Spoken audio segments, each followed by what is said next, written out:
Assalamualaikum warahmatullahi wabarakatuh. Kami dari kelompok 8 akan mempresentasikan tentang tumor marker pemeriksaan alpha-fetoprotein AFP. Kelompok kami terdiri dari 5 orang, yaitu Alvinudin Holaida, Dita Aprilia, Vanessa Aditya, Mawadatu Hima, dan Pamekasi Wahyu. Definisi alpha-fetoprotein AFP adalah glikoprotein yang dihasilkan oleh kantung telur yang akan menjadi sel hati pada janin. Protein ini dapat dijumpai pada 70-95% pasien dengan kanker hati primer dan juga dapat dijumpai pada kanker testis. Pada seminoma yang lanjut, peningkatan AFP biasanya disertai dengan human chorionic gonadotropin (HCG). Kadar AFP tidak ada hubungannya dengan besarnya tumor, pertumbuhan tumor, dan derajat keganasan. Alpha-fetoprotein sangat berguna untuk mengetahui respon terapi pada kanker hati, karsinoma hepatoseluler.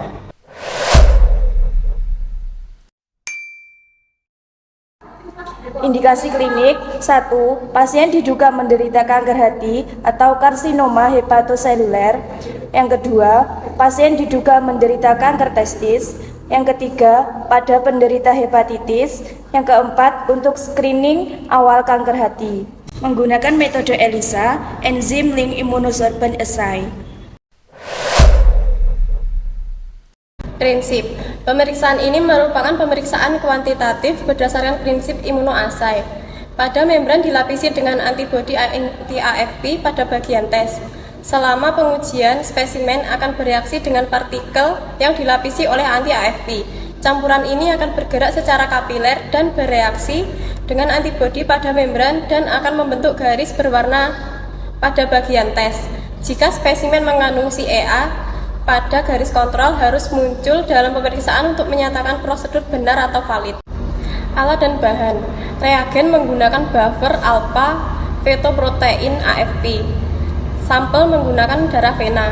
Alat 1 test card, 2 pipet tetes, 3 rak tabung reaksi, 4 timer atau menggunakan jam tangan, 5 tempat pembuangan limbah.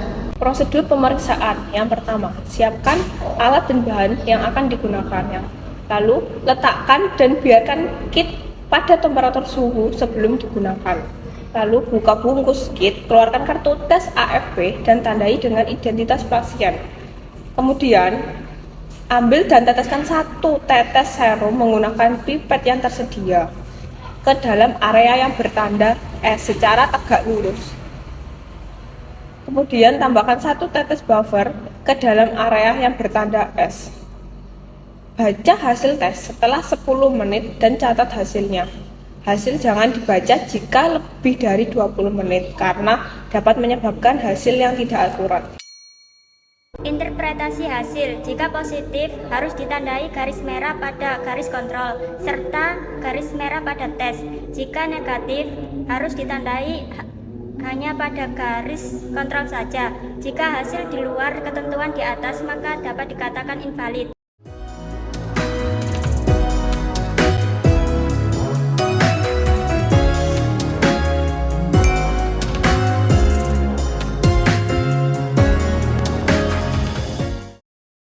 Selesai sudah presentasi dari kelompok kami. Bila ada salah kata, kami mohon maaf.